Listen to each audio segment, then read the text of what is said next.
Hello, everybody. Well, it's Sonia Barrett here again, the producer of, as you know, the documentary, The Business of Disease. And I've been doing these mini interviews. Well, we've done several of them now, and they certainly proved to be extremely informative. And I think, everybody loves them. It's just enough in a short span of time in terms of the expert guests that I've had on. So I'm thankful to them for that. But as always, I want to remind you that The Business of Disease is a documentary that actually came out. I produced it and it came out in 2016, which you can see on Amazon Prime and YouTube on demand and many other places. And you can go to the website, thebusinessofdisease.com. And of course, the premise of the film is that the cure is in the body, not in the business, and encouraging us all to really take charge of our spirit, mind, and body. That's incredibly significant. It always has been, but I make the emphasis now in this time in particular where we really need to um, really trust ourselves and begin to look deeper at what the possibilities are, and to remember that the body is capable of fixing itself under the right conditions. And that might be diet, exercise, emotional fitness. All of those factors are involved. So anyway, today we are going to be chatting with our featured guest anyway is going to be Dr. Shawn Baker, MD, a doctor, an athlete, a father, a proponent of the carnivore diet, orthopedic surgeon, athlete, world record holder, CEO at MeatRx, author of the Carnivore Diet, international speaker, podcast host, consultant, and a lifetime of pursuing excellence, pushing the boundaries and not settling for mediocrity. He is also a father and soldier and revolutionist. And I love reading just that part of his bio. It's so extensive, but I love that because it shows to me a human being that has just gone at life and say, this is what I want to do, and just do it. Whatever it is he says he wants to do, he just goes about it and do it. And I think that life is ours as individuals. We own our personal lives, and it's up to us as to the choices we make, how we live it, how we engage in this adventure. So I want to welcome Dr. Shawn Baker. Well, thank you for that introduction. That was very kind of you. Yeah, I think it's important to have faith in yourself and to be able to do whatever you want to try to do and be empowered to do that. Absolutely. So I think, right now, what I would love is I kind of would like for you to do a bit of sharing, whatever it is you want to talk about, obviously. But I think more than ever right now, there's so much confusion, and I think it's crucial for people to understand more about their diet. How can we better support our immune system? We just cannot have enough information on that. And there is, now we're dealing with purely plant based diet, and there's so much about meat, not, like, don't eat meat or eat a little bit of meat. And there has to be some kind of balance, I feel. And anyway, that's just my opinion, but I would like for you to share whatever it is you feel would be necessary for people to understand things that they probably don't know or confused about. Well, yeah, I mean, certainly, obviously, there's a lot of people that are interested in plant-based diets and giving up meat for reasons of health or purported reasons of the environment. I think that's based a lot of on sort of misinterpretation of data or misconceptions. And what we certainly know is, our species as human beings have been eating meat ever since we've evolved as a species, and by and large is one of the reasons we've evolved. But when we look at the modern diet, which we are all subjected to, it is, if we want to look at a common etiology for problems, people that eat a plant-based diet that are healthy sort of, stop eating processed food, ultra refined grains, lots of sugar, lots of oils. They all agree that, and this is basically the equivalent of a donut. If you were to deconstruct a donut, you'd find some sort of vegetable oil, sugar, and refined, flour. That combination is something like 50% of the American diet right now.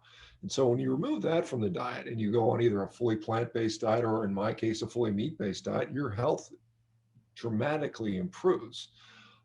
I would say that, just removing this sort of new food that we've sort of added to the diet over the last, 50 or 100 years is probably the best thing anyone can do. Now, whether you fall in the line of want to eat more plants or eat more meats, that's going to be up to you and your personal response to that. I've seen with myself and now literally tens upon tens of thousands of people that go on a kind of a whole food meat-based diet, that they dramatically improve their health. And in addition to that, they tend to be more robust, more vigorous. We see people, one of the problems many people that go on plant-based diets is they end up a lot of times with gut problems. They have problems maintaining weight. Sometimes they have problems getting enough energy. We don't have that issue, on the other end of the spectrum, where, you tend to have a very calm digestion, and, you tend to hang on to lean muscle mass either. And it's easier to get certain nutrients. What we're finding out is that, just for instance, beef, where, most people think about beef and they think about protein. They might think about, oh, there's saturated fat in there. And that's about all the extent they know. Maybe some people know it has some iron and a few vitamins, but really when we analyze meat, or beef in particular, we find that it has something like 50,000 unique compounds. It's not just a few vitamins and minerals, it's 50,000 unique compounds. There's a nice study that was done out of Duke University last year by, first author, his name was Stefan Van Vliet, and he compared, say, the Impossible Burger, which is this, faux plant-based burger, which is made out of soybeans and coconut oil and a lot of just flavoring ingredients, colorants and things like that. And he compared 2,000 individual compounds found in those foods, and they found that the plant burger only contained 10% of the number of unique compounds that were found in beef. So we're getting so much more than just protein and, essential fats. We're getting, thousands and thousands of other compounds, including many of them which are phytonutrients, which the cows ingest. And in fact, the cow's plant-based diet is much more varied than what we have access to. You and I cannot digest and take the phytonutrients from grass. We just don't have that capacity. There's silicates and things like that in plants that are in grass that would make it very difficult for humans to eat grass. And they eat all kinds of other things. They're not just eating grass, they're eating, different flowers and forbs and, shrubs and bushes. And so they get this rich nutrient complex of phytonutrients, which gets stored in their fat and in their meat. And then when we eat that, we get exposed to that as well. So we're almost eating meat, you get almost a more diverse plant compound diet than you would by eating, even a plant-based That's diet. what I was hearing when you said that. I was like, wow, so you're getting your meats and vegetables. Right. So the cow does the job for you. You still get the nutrition, but the cow does all the chewing for you. And if you look at it, a lot of people, in the sort of the plant-based community will point to an animal like a gorilla and say, well, look how big and strong a gorilla is. But then they fail to mention that a gorilla is eating 40 to 60 pounds of food a day. Can you imagine that? 40 to 60 pounds of food. I mean, an average gorilla is around 250 to 300 pounds. I'm about that. I'm 250 pounds. I don't have to eat 40 pounds of food to get that. I can get away with a couple pounds. And so it's so much more efficient, And their digestive system is obviously different in terms right. of They have a processing. huge belly, Hmm. that incorporates this huge digestive system, particularly rear hindgut, where they have this giant colon and giant cecum, which is made to ferment all these uh, fibrous materials so they can get short chain fatty acids. And humans don't need to do that. We lost that capacity. And so, it's not that you cannot make a plant-based diet work to some degree. I mean, there's people that do that. I think they do that. They still ultimately limit and compromise their ultimate outcomes, I think. But for many people, some people don't have the capacity to convert things like vitamin A. We talk about, do you get it as beta carotene or retinol? And it's a different type of ways we get these things. And so it's important. As far as the immune system goes, there was a nice paper came out early in early 2020, looking at these unique compounds to meat, such as creatine, such as carnitine, such as carnicin, such as anserine, and how they impact our immune system. And these are compounds you cannot get in plants, and they have a profoundly positive impact on our immune system, which, right now we're in the middle of this pandemic and everybody's concerned about their immune system. Unfortunately, we have not discussed, when we look at the general discussion, what's coming out of our sort of health authorities and politicians and folks, they're not talking about host immunity or metabolic health or improving the overall underlying health of the people. It's just, Mm-hmm. take a shot, vaccinate, stay apart from each other, which, you know, potentially has benefits. But if we don't take care of the underlying health of the people, it's just going to get worse. If you think about it, there's a nice study looking at, it was 2019 came out looking at influenza and its impact on COVID-19. Actually came out after that, I think 2020. And they looked at obesity and underlying metabolic syndrome in viral shedding. And we saw that people that are obese just shed more viral particles. They shed them for longer periods of time. In fact, they also incubate viral particles so they become more virulent. And we know that populations that have high percentage of obesity, mortality rates are much higher. And so what did we do as a response? We locked everybody inside, and the average American gains 29 pounds.